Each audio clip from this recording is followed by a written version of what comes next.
One thing that, speaking of culture, that I've seen a lot lately is people have been talking about meta.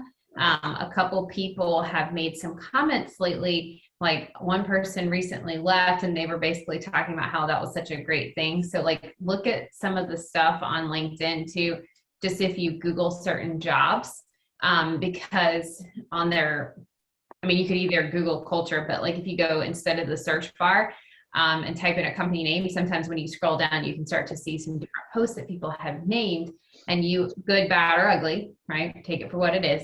But that's something just to kind of keep in mind as another avenue, because I read it the other day and I was like, this is like the second or third post I've seen about this company, or as companies are doing layoffs and how they handle it, people are getting a little vocal. And so you can start to see stuff just by, like, you know, what Liz said, just randomly reading things.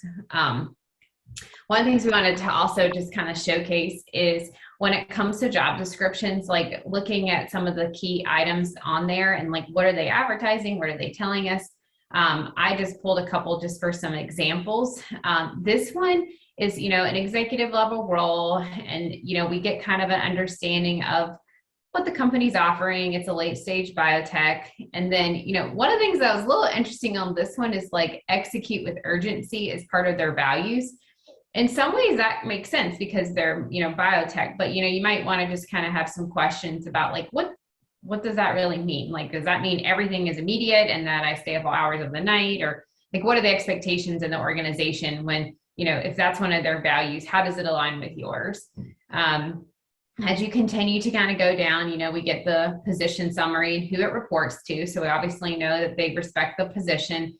But one of the things that was interesting, and I will scroll slowly so I don't make you guys all sick from my scrolling, is that there's really not anything about what the candidate gets, right? So it's everything that we're looking for as an employer, but there's not really anything on the flip side. So it's like, okay, well, you know, do you offer vacation time? And, you know, previously, like a lot of companies didn't really have a whole lot. It was just simply like, this is the job description and go with it.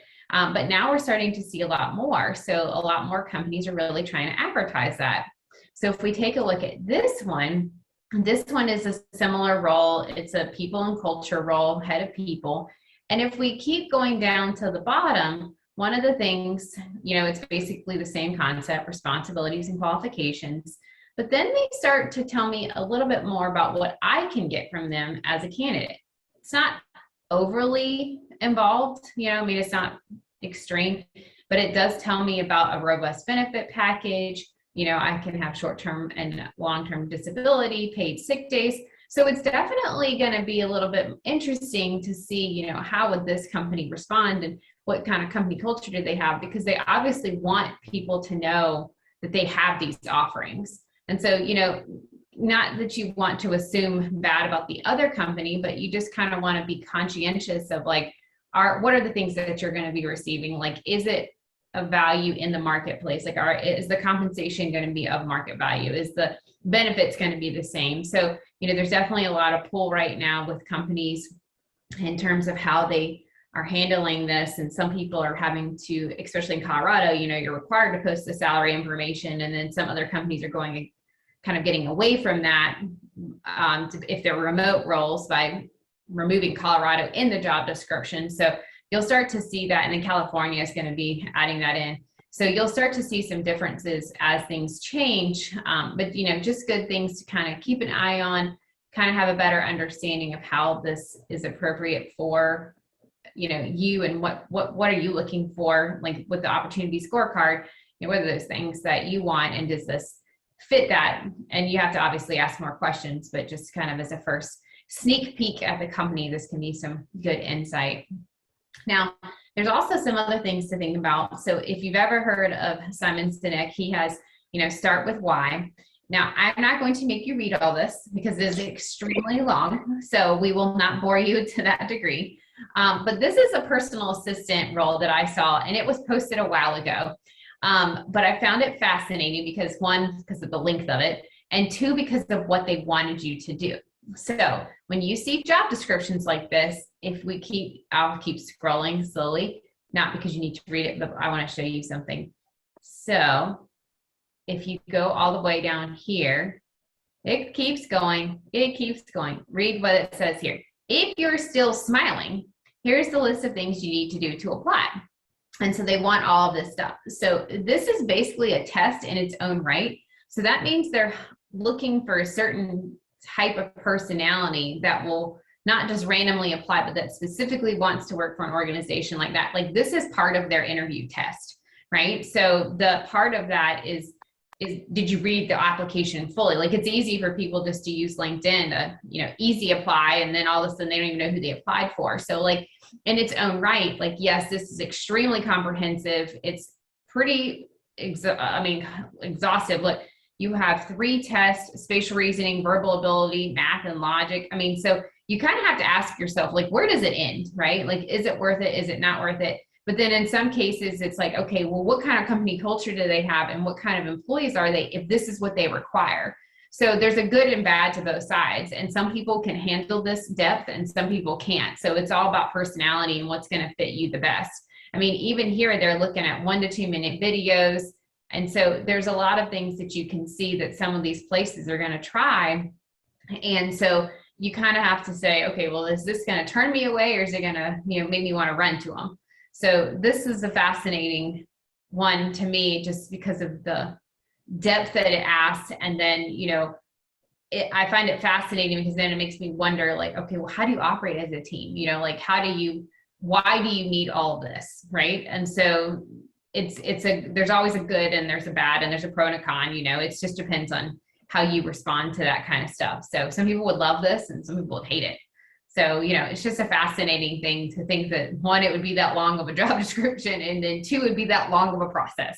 So definitely kind of evaluate it based on what you're seeking and what you want it to be. This one I really like a lot, because if you look at the very top, this role, which one was this again? This is, sorry for scrolling so badly. You can see how long it is. But they go through about their commitment, they go through their position summary. And then what's nice is that they talk about their requirements, and then they break it down by the different categories. So it's easy for the job seeker to understand. It's not written in some kind of crazy format. And then down here, this is obviously what they're looking outside of just requirements. But they definitely were very specific. They even had a person named in this post, which has become a little bit more rare. It used to be relatively normal to have contacts, but now they don't. But it even gives you all of these things, even the comp and the benefits. And so this is a very, really helpful post for applicants. So there's definitely a lot of things to consider for a company like this that really takes the time and the initiative to supply all this stuff. So they really want you to know what you're getting into before you even get there. So it can definitely be a very helpful part of the process. So, and then last but not least, this job description, this is for the St. Louis Blues, and this is a hockey team. And this one was a lot of work for this company. So they obviously know what they're looking for, and it's very specific. So you can see that there's a wide range. Like on here, they wanted sample releases. It's a communications executive position.